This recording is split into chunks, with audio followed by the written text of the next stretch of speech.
দেখুন, 2014 সালে বিজেপি সরকার ক্ষমতায় আসার পরে বাংলার মানুষ শুধু লাইনেই দাঁড়িয়ে গেছে।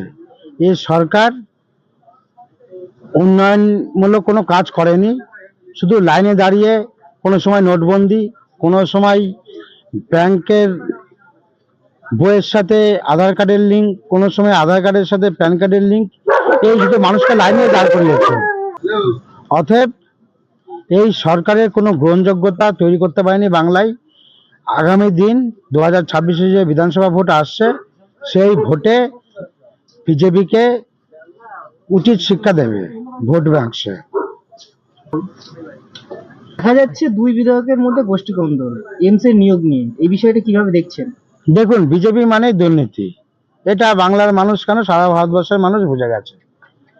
সেক্ষেত্রে এমস তার ব্যতিক্রম হতে পারে না।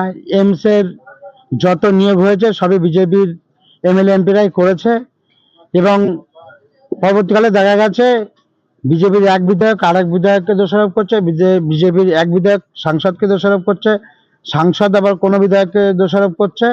তো এইভাবে দুর্নীতি করে পশ্চিমবাংলায় কোনো ঠাঁই হবে না বিজেপির। বিজেপিকে আগামী দিন বাংলার মানুষ বিসর্জন দেবে। আমার নাম বাপ্পা অধিকারী, আমি কল্যাণী ব্লক আইনটিটিউসির একজন সক্রিয় কর্মী।